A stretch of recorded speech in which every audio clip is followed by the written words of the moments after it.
Hello students, welcome back in your e-governance class. Okay students, तो अभी जैसे हमने ऑब्जेक्टिव ऑफ e-governance डिस्कस किया, next comes with limitations or drawbacks of e-governance.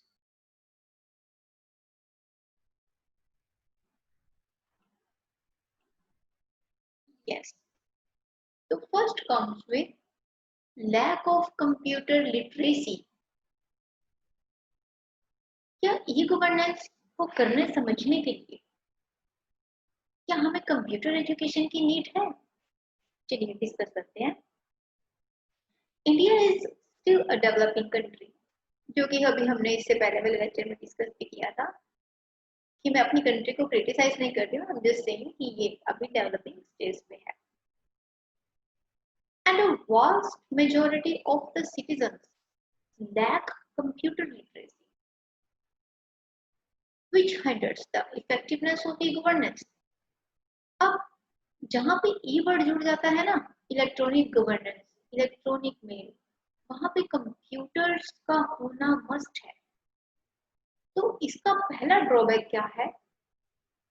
जैसे कि इसमें बताया गया कि हमारी जो कंट्री है उसमें जो जितने भी नागरिक हैं, जितने सिटीजन्स हैं, अगर उनमें कंप्यूटर लिटरेसी यानी कंप्यूटर की नॉलेज नहीं है तो हमारी ई गवर्नेंस पे इफेक्ट पड़ता है, यानी कि वो बंदा उसमें डील ही नहीं कर पाएगा, वो उन चीजों के बेनिफिट्स नहीं ले पाएगा.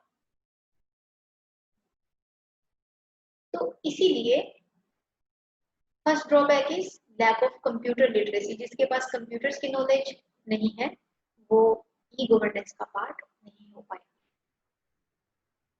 कंप्यूटर्स की knowledge is must.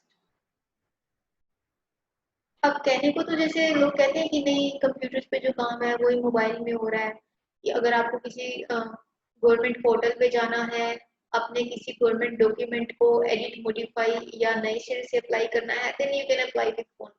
Yes, but the thing is mandatory part is your computer, वो मस्ट है, and mobile phone is your alternate part. If you are not having, if you don't have the availability of your system, then you can switch to your mobile. वो भी किसमें, जिसमें बहुत lacking के साथ में बोलूं, या जिसमें ऑप्शंस बहुत वाइडली अवेलेबल नहीं होते हैं, तो उसमें with the help of apps you can work instead of opening the whole website.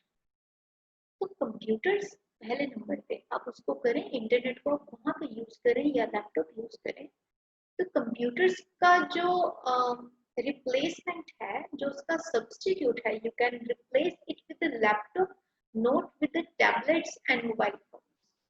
तो उसमें फर्क है, बिकॉज जो इलिटरेट लोग है ना, उनका मोस्टली ओपिनियन ये है जो कंप्यूटर में होता है वो मोबाइल में होता है ना, ऐसा नहीं. तो जो लिटरेसी इसमें वर्ड ना तभी यूज किया गया है, दिस वन, कि कंप्यूटर्स की नॉलेज लिटरेसी. अब जो जो लिटरेट पीपल होते हैं ना, तो वो समझते हैं इस चीज को. तो एजुकेशन इसीलिए मस्ट है. आप एक अपने बच्चे को कंप्यूटर एजुकेशन में कब डालते हैं? कंप्यूटर एजुकेशन में आप तभी डालें, जो कि कॉमन सजेशन रहता है एक आम जनता के लिए, कि पहले आप उसकी एजुकेशनल क्वालिफिकेशन कंप्लीट करें. ओके, उसका 10 प्लस 2 स्कूलिंग कंप्लीट करें.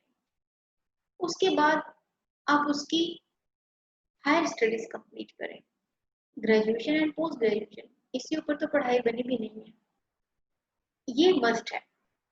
अब आफ्टर प्लस 2 या during graduation you can choose additional part which is computer. No doubt it is must, but आप उसको प्रायोरिटी पे मत लाएं कि विदाउट या बिना उस पढ़ाई के आप उसको डायरेक्ट कंप्यूटर में डाल रहे हैं. पढ़ाई पहले जरूरी है, वो सब चीजें उसको आती होंगी तो ही और she can operate computer easily. क्योंकि जो कंप्यूटर ट्रेनर्स भी होते हैं ना, उनको सिखाने में बहुत कन्वीनियंट रहता है अगर बच्चा पढ़ा हो, पहले से पढ़ा लिखा हो. एक अनपढ़ बच्चे को भी कंप्यूटर कराना बहुत टफ होता है। तो इसीलिए इसको आफ्टर +2 या ड्यूरिंग ग्रेजुएशन लेके चलें। और internet, definitely you can operate easily in computer, then you can switch to that additional devices, tablet और mobile phone। सेकेंड पॉइंट में आते हैं, lack of accessibility to the internet or even computers in some parts of the country is disadvantage to e-governance। अब इसमें क्या है, country के कुछ पार्ट्स में जहाँ पे हम कहें कि जैसे विलेज एरिया है या जहाँ पे इलिटरेट पीपल रहते हैं, तो वहाँ पे हमारी कहाँ पे कमी आती है, lack of accessibility to internet, कि आप इंटरनेट असेस नहीं कर पाते, उसमें कमी आती है, या वहाँ पे कंप्यूटर्स की अवेलेबिलिटी नहीं है। तो जहाँ पे ना कंप्यूटर्स हो ना इंटरनेट हो, तो वहाँ पे आप उस चीज को असेस कर ही नहीं पा रहे, तो आप इससे वंचित रह जाते हैं। ई गवर्नेंस के बेनिफिट से, ई गवर्नेंस को ऑपरेट या डील करने से आप वंचित रह जाते हैं।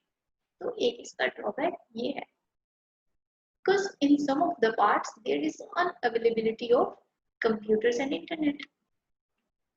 नेक्स्ट पॉइंट आता है, e governance results in a loss of human interaction as the system becomes more mechanized, lesser interaction takes place among people। अब ई गवर्नेंस तो आ गई, फैसिलिटीज भी पूरी मिल गई, लोग घर बैठे बैठे काम कर रहे हैं, घर बैठे बैठे उनको कुरियर्स रिसीव हो रहे हैं, चाहे वो उनके पर्सनल्स हों या फिर उनके गवर्नमेंट डॉक्यूमेंट्स हों। लेकिन इसका रिजल्ट क्या आ रहा है, लैक ऑफ ह्यूमन इंटरेक्शन। लोगों का आपस में इंटरेक्शन ऑलमोस्ट खत्म ही हो गया है, क्योंकि सारा कंट्रोल किसने ले लिया, एक मशीन ने।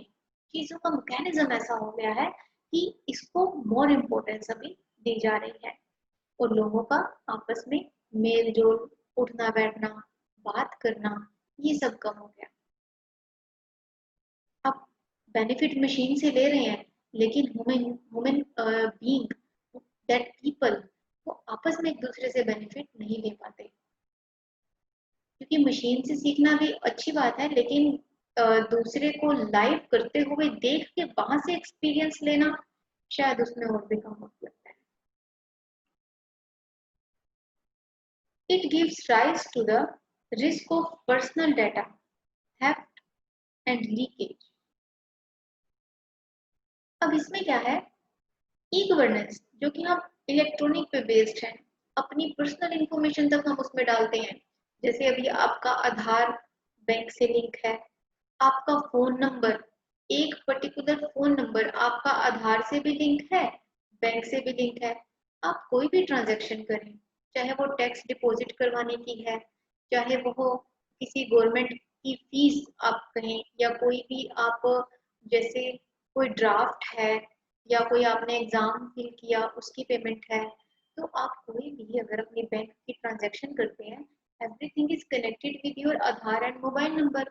तो वहां से आप क्या, किस चीज के चांस ज्यादा बढ़ जाते हैं, आपकी that personal information data theft और लीकेज के, क्योंकि आप उसको एक सोशल प्लेटफॉर्म पे डाल रहे हैं। तो जैसे इन चीजों को ऑपरेट करने की पढ़ाई होती है ना, कि आपको कंप्यूटर सीखना है, नेट सीखना है, ई गवर्नेंस सीखना है, वैसे ही हैकर्स की भी पढ़ाई होती है कि इन चीजों को चोरी कैसे करना है। जैसे इनकम टैक्स है, उसकी पढ़ाई होती है ना कि गवर्नमेंट को टैक्स जमा करवाना है, तो क्या क्या उसके रूल्स रेगुलेशंस हैं, प्रोटोकॉल्स हैं, आप प्रॉपर उसके ऊपर कितना 2-3 साल लगाते हो। ठीक है, +1 +2 में सीख रहे हैं, ग्रेजुएशन में सीख रहे हैं, सीए के पास अलग जाके सीखते हैं। अब गवर्नमेंट को टैक्स जमा करवाने के बारे में, या इनकम टैक्स या अदर टैक्सेस या जीएसटी की बात करें, इनके बारे में तो सीख रहे हैं। अब इसका दूसरा फेस भी लेके देखें। अब इसका दूसरा फेस क्या है, टैक्स को चोरी करने की टेक्निक भी बताई जाती है कि टैक्स बचाना कैसे है।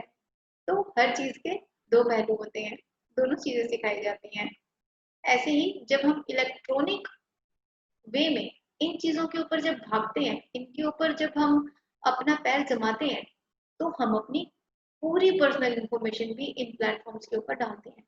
क्योंकि जब आपने पहले क्या था, आपने अगर बैंक से अमाउंट निकलवाना है, आप खुद जा रहे हैं। अब मैं अगर एटीएम्स की भी चलो बात नहीं करती, तो उसके ऊपर बाद में आते हैं।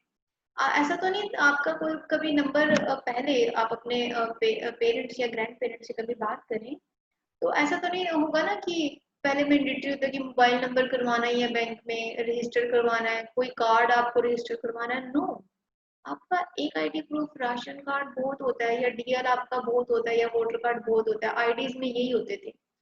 उसके बाद अगर आपने बैंक में पैसा जमा करवाया हुआ है और अगर आपको निकलवाना है, तो आप क्या करते हैं, वहां पे ड्राफ्ट भरते हैं ना, विड्रॉल स्लिप भरते हैं, अमाउंट भरते हैं, या फिर अगर चेक से निकलवाना है तो चेक भरते हैं। आप खुद जाके उसको निकलवाना है। एक सेल्फ का चेक है तो खुद, आई मीन सेल्फ का चेक है तो वो कोई भी निकलवा सकता है, लेकिन साइन आपके। तो उसमें कोई लीकेज या चोरी का बिल्कुल भी चांस नहीं होता, बहुत ही रेयर होता है, क्योंकि चीजें आपके हाथ में हैं, आप पेपर वर्क पे कर रहे हैं। लेकिन अब क्या है, एक कॉमन चीज से वो बंध गए हैं, आधार, फोन नंबर। अब अगर आपका मान लो फोन नंबर है, ठीक है, चांसेस लीकेज के कैसे, अब आजकल phone numbers duplicate SIM automatically बन जाते हैं। ठीक है, एक सिम आप यूज कर रहे हैं, उसके डुप्लीकेट निकल आती है। चीजें डिजिटलाइज हो रही है ना, तो हैकर्स भी साथ साथ बढ़ रहे हैं। अब वो कहते हैं ना, जैसे भगवान है तो शैतान भी है, हेड है तो टेल भी है, हर चीज के दो पहलू हैं। ऐसे ही अब लीकेज कैसे बढ़ रही है, आपने कॉन्टेक्ट नंबर रजिस्टर करवाया, आधार रजिस्टर करवाया, और in case if you have given your cell phone to any person, or if you have shared your Aadhaar number or that CVV code on your debit card number to any person, और खुदा ना खास्ता कि उस बंदे के mind में कोई ऐसी चीज है कि मैं इसको यूज करूं। वैसे तो चलो चीजें लड़की का मैंने बहुत बड़ा एग्जांपल इससे पहले वाली वीडियो में दिया था। अगर आपकी उस दी हुई इंफॉर्मेशन का उस बंदे ने ऐसा यूज किया कि वो निकलवा, आपके फोन पे एक ओटीपी तो आना होता है, आपका फोन या आपका फोन ऐसा यूज हो रहा है कि डुप्लीकेट सिम को यूज कर रहा है। ओके, तो बैंक की ट्रांजैक्शन को जब बैंक से विड्रॉल करना होता है, एक नंबर पे ओटीपी तो आता है, बस वो ओटीपी आपने भरा, आपका पैसा निकल गया, सिंपल, घर बैठे बैठे। तो चीजें जब डिजिटलाइज हो रही है, तो आपको बहुत ज्यादा सिक्योरिटी रखनी पड़ती है, उसके ऊपर बहुत बचा के रखना पड़ता है। Next it comes with e-governance leads to a tax administration. The service provider can easily provide excuses for not providing the services on technical sound, such as server is down, internet is not working.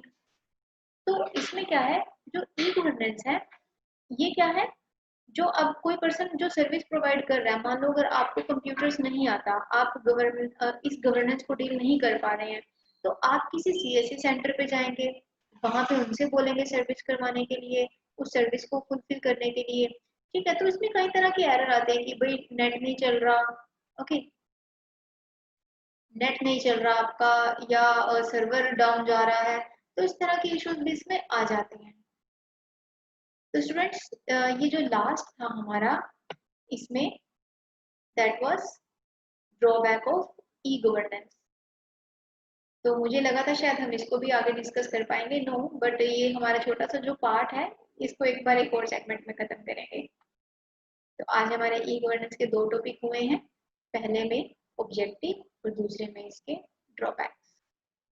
Next e governance की ही class में आपको मिलते हैं नए topic के साथ।